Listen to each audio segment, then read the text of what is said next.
24 जुलाई 2000 ये दिन पूरी फुटबॉल हिस्ट्री में हमेशा याद रखा जाएगा बिकॉज इस दिन हुआ था वर्ल्ड का most controversial football transfer Luis Figo का from Barcelona to Real Madrid. At that time उनके बारसा के जो टीममेट थे फ्रांसिस्क अर्नाओ, उन्होंने भी कहा था कि ही सरप्राइज्ड अस ऑल। और उनकी साइनिंग से कुछ हफ्ते पहले ही ऐसे रूमर्स आने लगे थे कि फिगो ने कोई प्री कॉन्ट्रैक्ट साइन कर लिया है रियल मैड्रिड के प्रेसिडेंट कैंडिडेट फ्लोरेंटिनो पेरेस के साथ। हालांकि फिगो ने प्रेस से हमेशा कहा कि ऐसा कोई कॉन्ट्रैक्ट नहीं हुआ है, बट मिंगुएला जो कि एक ब्रोकर या इंटरमीडियरी थे, जब फिगो का ट्रांसफर हुआ था लिस्बन टू बारसा इन 1995, उन्होंने डायरेक्टली कहा था कि फिगो झूठ बोल रहे हैं, फिगो एक ट्रैप में फंस चुके हैं। और एक बहुत ही life long Barca fan Albert Yarza ने भी कहा था that he was star for Barca but he lied to the people of Barca. तो गाइस, आज हम डिस्कस करने वाले वर्ल्ड के सबसे कंट्रोवर्शियल ट्रांसफर यानी कि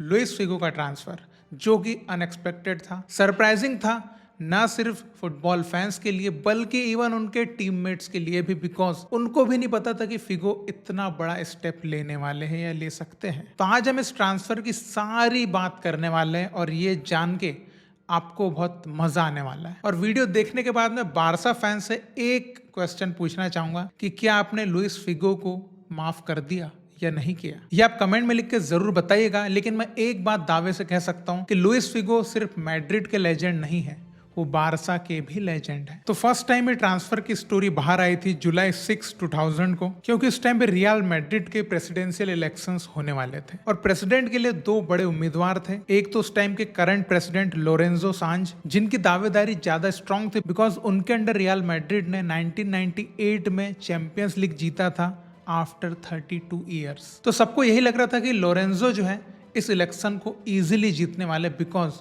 उन्होंने एक अच्छा अचीवमेंट करके दिखाया था। और फ्लोरेंटिनो पेरेज ने रियल मैड्रिड के जितने भी मेंबर्स थे उनके बीच में एक पोल करवाया और उन्होंने मेंबर्स से ये पूछा कि विच प्लेयर दे मोस्ट वांटेड अगर वो पेरेज को प्रेसिडेंट बनाए, और इसका आंसर एक ही था, लुइस फिगो। और पेरेज ने सारे मेंबर्स को ये प्रॉमिस कर दिया कि लुइस फिगो को वो रियल मैड्रिड में लेकर आएंगे, आप बस उनको प्रेसिडेंट बना दीजिए। और उस टाइम पे जो मैड्रिड के कैप्टन थे मनोलो सैंचेज, उन्होंने भी फिगो के लिए बहुत अच्छी बात कही थी कि फिगो उनके करियर के सबसे स्टिफेस्ट अपोनेंट है, जो ये बताता था कि उस टाइम पे लुइस फिगो दुनिया के सबसे अच्छे फुटबॉलर में से एक थे। तो बिफोर इलेक्शन फ्लोरेंटिनो पेरेज ने अपनी इलेक्शन की पिच रखी, जिसमें उन्होंने रियल मैड्रिड के 83,000 रजिस्टर्ड मेंबर्स जो कि वोट करने वाले थे, उनको एक और बात बोली कि अगर वो फिगो को साइन नहीं कर पाए तो वो नेक्स्ट ईयर सबकी मेंबरशिप फीस खुद से पे करेंगे, जो कि उनका बहुत बड़ा माइंड गेम था। अब देखिए, सारे मेंबर्स को तो प्रॉमिस कर दिया कि वो फिगो को लेकर आएंगे रियल मैड्रिड में, बट फिगो के साथ उनका डायरेक्टली कोई कन्वर्सेशन हुआ नहीं था, ना ही उनका कोई डायरेक्टली कनेक्शन था फिगो के साथ। तो कैसे होती है डील? तो उस टाइम पे फ्लोरेंटिनो पेरेज जो है एक इंसान को जानते थे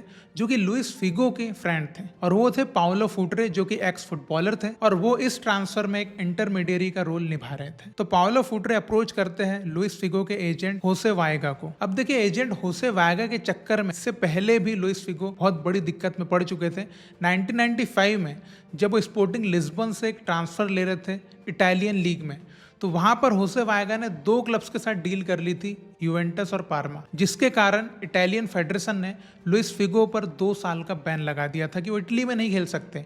इसी वजह से उनका जो ट्रांसफर है 1995 में वो बार्सिलोना में हुआ था। तो इससे ये पता चलता था कि एजेंट होसे वायगा बहुत ज्यादा लालची थे और वो एक बार फिर से लुइस फिगो को एक बहुत बड़ी प्रॉब्लम में डालने वाले थे। तो पाउलो फुटरे जो है एजेंट होसे वायगा को अप्रोच करते हैं, लेकिन फर्स्ट अप्रोच में वो इस ट्रांसफर के लिए रिजेक्ट कर देते हैं। लेकिन सेकंड अप्रोच में पाउलो फुटरे थोड़ा सा लालच दिखाते हैं और वो ये कहते हैं कि अगर वो इस डील को करते हैं तो उनको 6 मिलियन यूरोस की कमीशन मिलेगी, और होसे वायगा इस डील को करने के लिए हाँ बोल देते हैं। देन फ्लोरेंटिनो पेरेज और होसे वायगा एक एग्रीमेंट साइन करते हैं जो लुइस फिगो को बिल्कुल पता नहीं होता है एट दैट टाइम, लेकिन होसे वायगा उनके बिहाफ पे ये सब कुछ करता है। वो एक कंडीशनल एग्रीमेंट होता है, अगर पेरेज रियल मैड्रिड का इलेक्शन जीतते हैं तो फिगो रियल मैड्रिड ज्वाइन करेंगे, और अगर फिगो मना करते हैं तो उनको 22 मिलियन पाउंड की पेनाल्टी भरना पड़ेगा, और अगर पेरेज इलेक्शन में हार जाते हैं तो फिगो को 1.7 मिलियन पाउंड अपने आप मिल जाएगा। And Perez Spanish football federation में 44 मिलियन पाउंड मनी डिपॉजिट भी कर देते हैं, जो कि लुइस फिगो का बाय आउट क्लॉज था,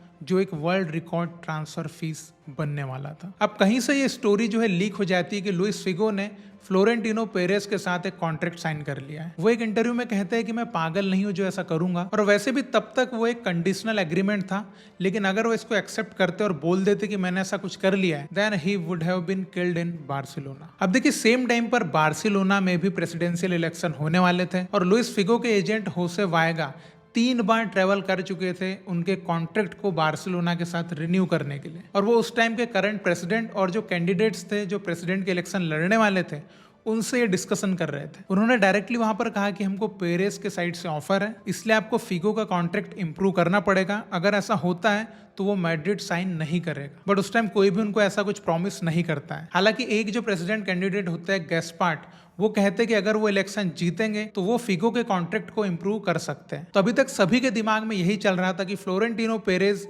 इलेक्शन नहीं जीतने वाले। और उस टाइम पे जो करंट रियल मैड्रिड के प्रेसिडेंट थे लोरेंजो सांच, उनका यह कहना था कि फिगो और पेरेस के बीच में कोई भी सीक्रेट डील हुई ही नहीं है, वो एक्सेप्ट ही नहीं कर रहे थे। और सभी ने शायद पेरेस को बहुत हल्के में ले लिया, और ये उनकी सबसे बड़ी गलती थी, क्योंकि 16 जुलाई 2000 को फ्लोरेंटिनो पेरेज इलेक्शंस जीत जाते हैं और वो बन जाते हैं new president of real Madrid. उसके 6 दिन बाद गैस्पार्ट जो होते हैं वो भी बार्सिलोना के न्यू प्रेसिडेंट बन जाते हैं। और गैस्पार्ट ने ही बाद में रिवील भी किया था दैट फिगो बैक्ड हिम कि उनकी ये जो डील है पेरेस के साथ उसको आप खत्म कर दो, बिकॉज वो नहीं जाना चाहते मैड्रिड। और इवन जो उनके एजेंट थे होसे वायगा, वो लिटरली उस टाइम रो भी रहे थे, बिकॉज ये किसी ने सोचा ही नहीं था कि फ्लोरेंटिनो पेरेज इस इलेक्शन को जीत जाएंगे। And former Real Madrid president Ramon Calderon ने भी ये बताया था कि ये उनके लिए भी सरप्राइज था कि फ्लोरेंटिनो पेरेज इलेक्शंस जीत गए। और जैसा कि फिगो के एजेंट ने एक ऐसा क्लॉज साइन किया था जिसमें अगर वो क्लब साइन नहीं करते तो उनको बहुत बड़ी पेनाल्टी देना था, तो उनके एजेंट फिगो को कहते हैं कि if you don't accept this offer I am going to be bankrupt because I can not pay. और उस टाइम पे लुइस फिगो को डेथ थ्रेट्स भी आने लगी थी बारसा के सपोर्टर्स के साइड से। और उस टाइम पे बारसा के जो प्रेसिडेंट थे वो पावरलेस थे, बिकॉज वो पेनाल्टी नहीं पे कर सकते थे, because it was too much. Even बाद में जावी हर्नांडेस के एजेंट इवान कोरेजा ने भी ये कहा था कि प्लेयर्स को पता होना चाहिए एजेंट आपके बिहाफ पर क्या साइन कर रहे हैं। फिगो को ये सब मजाक लग रहा था, but it was very serious. और ये सब कुछ होने के बाद फिगो के पास कोई ऑप्शन नहीं बचता है और वो रियल मैड्रिड को साइन कर लेते हैं 24 जुलाई 2000 को। और इसके बाद ही कैंप नाउ में सिचुएशन और खराब होने वाली थी, क्योंकि 3 महीने बाद ही जब वो गेम खेलने के लिए आते हैं मैड्रिड की जर्सी में अगेंस्ट बार्सिलोना, तो वहां पर उनको बॉडी गार्ड्स के साथ आना पड़ता है। पूरे स्टेडियम में बारसा के फैंस चिल्लाते हैं डाय फिगो। उनके ऊपर कॉइन्स, मोबाइल फोन्स, ईंटे, साइकिल की चेन, ये सब कुछ फेंका जाता है। हालांकि फैंस उनसे काफी नाराज थे, बट उनके जो ओल्ड टीममेट थे उन्होंने उनको काफी अच्छे से ट्रीट किया। हालांकि फिगो ने इन सब चीजों के लिए ब्लेम किया मीडिया को, कि मीडिया ने इस बात को इस तरह से बनाया, उनकी वजह से ये स्पोर्ट वायलेंस में बदल गया, जिसका एहसास शायद वहां के जर्नलिस्ट को हुआ। और नेक्स्ट मॉर्निंग कैटलन न्यूज़पेपर ला वांगुआर्दिया में लिखा था वे फिगो नोस पेर्दोन, जिसका मतलब था फिगो फॉरगिव अस। जिसके बाद कैटलोनिया का जो जर्नलिस्ट एसोसिएशन था उन्होंने मीटिंग करी और ये डिसाइड किया कि जो फिगो के ऊपर असॉल्ट हम कर रहे हैं उसको अब बंद करना चाहिए, बिकॉज उनको ये लगने लगा था कि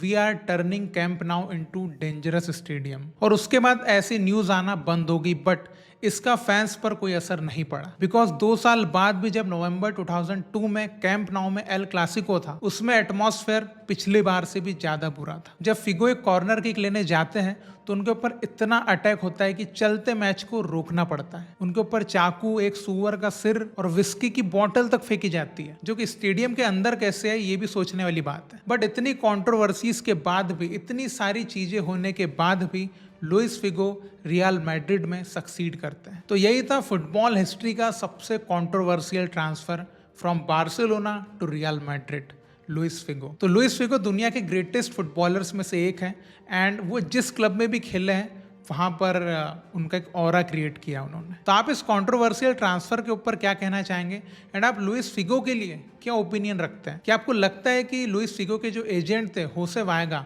ये उनकी बहुत बड़ी मिस्टेक थी, या ये लुइस फिगो की मिस्टेक थी कि उन्होंने सब कुछ अपने एजेंट के भरोसे पे छोड़ दिया कि वो सब कुछ अच्छा ही करेंगे? तो आपके जो भी थॉट्स है let me know in the comments. और आगे भी हम फुटबॉल के ऐसे ही अच्छे डिस्कशंस करते रहेंगे, तो आप चैनल को सब्सक्राइब कर सकते हैं। हम फिर मिलेंगे, बाय।